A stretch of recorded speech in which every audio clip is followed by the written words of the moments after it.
नमस्कार मित्रांनो. आपले आई-वडील प्रत्यक्ष देवासमान असतात. ते आपले लहानपणापासून संगोपन करतात. आपल्याला हवे नको ते पाहत असतात. आपण खूप मोठे, खूप प्रगती करावी अशी त्यांची मनापासून खूप इच्छा असते. आणि म्हातारपणामध्ये त्यांची आपल्याकडून एकच अपेक्षा असते. ती म्हणजे आपण त्यांची सेवा करावी आणि त्यांना चांगली वागणूक द्यावी. परंतु आजकालचा जमाना तुम्हाला तर माहीतच असेल, की आजकाल प्रत्येक वृद्ध लोक हे वृद्धाश्रमात जास्त करून पाहायला मिळतात. असेच एक बोधकथा आजच्या या लेखामधून आपण जाणून घेणार आहोत. दीनदयालजी नावाचे एक वृद्ध असतात. त्यांना एक मुलगा असतो. ते खूप श्रीमंत असतात. त्यांची बायको ही स्वर्गवासी झालेली असते. सून आणि त्यांचा मुलगा त्यांना घरामध्ये नोकरासारखे वागणूक देत असतात आणि इतके ते काम करून देखील त्यांना 2 टाईमचे खाण्यास देखील व्यवस्थित ते दोघे देत नसतात. एके दिवशी सून आणि मुलगा किचनमध्ये चहा आणि नमकीन खात असतात. त्या दीनदयालजींना असं वाटते की त्यांना ते दोघे खाण्यासाठी बोलवतील. परंतु सून त्यांच्याकडे पाहूनही न पाहिल्यासारखे करते.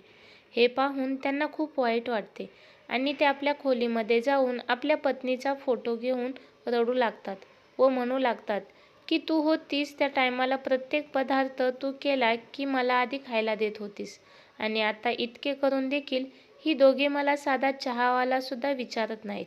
म्हणून खूप रडू लागतात आणि ते फोन उचलून आपल्या मित्राला फोन लावतात. त्यावेळी तो त्यांचा मित्र वृद्धाश्रमात राहत होता. त्यावेळी ते त्यांना म्हणतात की मलाही तुझ्यासोबत वृद्धाश्रमात राहायला यायचं आहे असे म्हणून ते फोन ठेवतात. त्यावर त्यांच्या मित्राला खूप प्रश्न पडतो की इतका श्रीमंत असणारा व्यक्ती याला कोणती कमतरता पडत आहे की तो वृद्धाश्रमात राहण्यासाठी येत आहे. इकडे ते दीनदयालजी आपले सर्व कपडे घेऊन व आपल्या बायकोचा फोटो घेऊन घरातून बाहेर पडतात आणि बाहेर जाऊ लागतात. बाहेर जात असलेली सून आणि मुलांनी दोघांनीही पाहिलेले असते, परंतु ते दोघेही त्यांना थांबवत नाहीत. ते वृद्धाश्रमात पोचतात. त्या ठिकाणी त्यांची सर्व माहिती ते देतात व तेथेच ते राहू लागतात. तेवढा त्यांना त्यांचा मित्र दिसतो आणि त्यानंतर ते आपली सर्व कहाणी त्यांना सांगतात. थोड्याच दिवसात त्यांना अनेक तेथील लोक मित्र होऊ लागतात आणि ते खूपच सुखी आणि समाधानी ही जीवन जगू लागतात. एके दिवशी एक मोठी कार वृद्धाश्रमाच्या दारात येऊन थांबते आणि त्यातून एक म्हातारी बाई बाहेर उतरते आणि तिचा मुलगा आणि सून कारमधून बाहेर येते. त्या वृद्ध बाईच्या चेहऱ्यावर पदर असतो, त्यामुळे तिचा चेहरा कोणालाही दिसत नाही आणि त्या ठिकाणी त्या वृद्ध बाईला सोडून त्या बाईचा मुलगा आणि सून तिथून निघून जातात.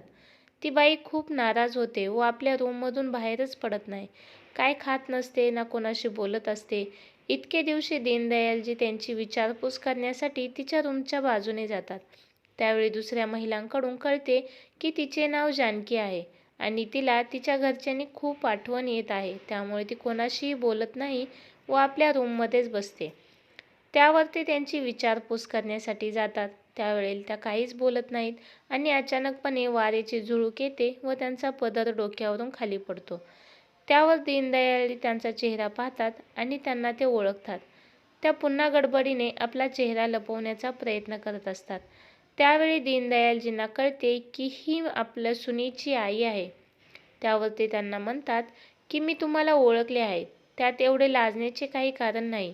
मला देखील माझ्या सुनेने आणि मुलाने घर सोडण्यास भाग पाडले आणि तुम्हाला तुमच्या मुलाने आणि सुनेने येथे आणून सोडले. आपण आपल्या दोघांचीही दशा एकच आहे, त्यामुळे लाजण्याचे काहीच कारण नाही. त्यावर जानकी आणि इतर सर्वही खूप चांगले मित्र होतात आणि ते सुखाने आपले वृद्धाश्रमात राहू लागतात. एके दिवशी दीनदयाळजी आपल्या रूममध्ये बसून कविता लिहित होते. त्यावेळी त्यांना वृद्धाश्रमातील एका व्यक्तीने येऊन सांगितले की तुम्हाला कोणीतरी भेटण्यास आलेले आहे. त्यावर ते बाहेर येऊन पाहतात. त्यावर त्यांना असे दिसते की त्यांचा मुलगा आणि त्यांची सून व त्यांचा नातू त्यांना भेटवयास आलेले आहेत. ते पाहून तेथून निघून जातात, परंतु त्यांना ते हाक मारून थांबवतात आणि म्हणतात की आम्ही तुम्हाला इथून घेऊन जाण्यास आलेलो आहोत, कारण घरामध्ये उद्याच्याला एक पार्टी आहे. तुमच्या नातवाचा बर्थडे आहे.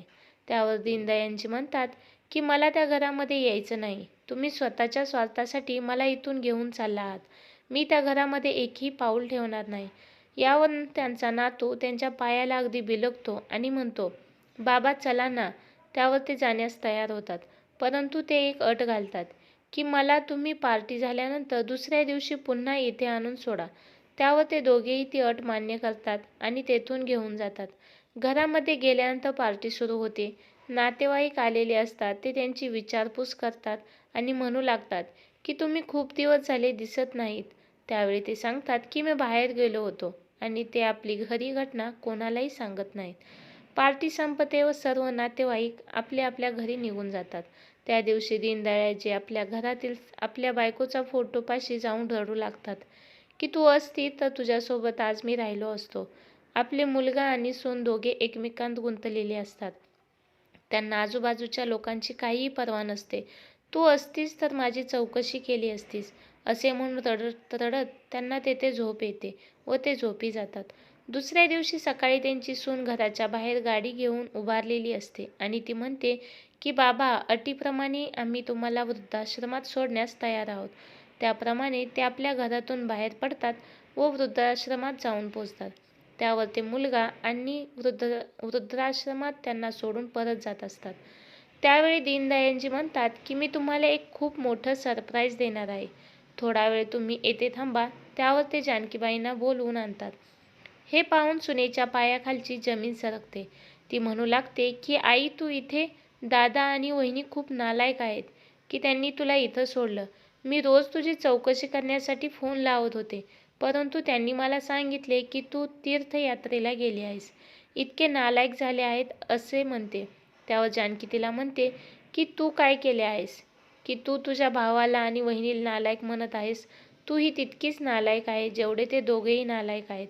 तू देखील तुझ्या वडिलांसमान असणाऱ्या बाबांना इथं सोडलं. अरे, आम्ही तुमच्याकडून काय अपेक्षा करत असतो? फक्त 2 वेळच्या जेवणाची. तुम्हाला कोणत्याही गोष्टीमध्ये अडचण लागत नाही, तरी देखील तुम्ही असे वागतात. आम्ही तरी काय करणार आहोत? आम्हाला दोघांनाही तुमच्यासोबत कधीही परत यायचं नाही. आम्ही जेथे राहत आहोत तिथे खूप सुखी आहोत. यावर तिची मुलगी म्हणते की आई, माझं चुकलं. तुम्ही दोघेही आमच्यासोबत पुन्हा घरी चला. त्यावर दीनदयाळजी म्हणतात, मला त्या घरामध्ये एकही पाऊल ठेवायचं नाही आहे. मी येथे सुखी आहे आणि समाधानी सुद्धा. मला या लोकांमध्ये खूप आनंद मिळत आहे. त्या घरात येऊन पुन्हा मला दुःखी व्हायचं नाही. जानकीजी, तुम्ही जाणार असाल तर तुम्ही जाऊ शकता. असं म्हटल्यावर जानकी म्हणते की मलाही या लोकांमध्ये खूप आनंद मिळत आहे. मी येथून कोठेही जाणार नाही. अशा प्रकारे ही एक सुंदर अशी बोधकथा आहे. धन्यवाद.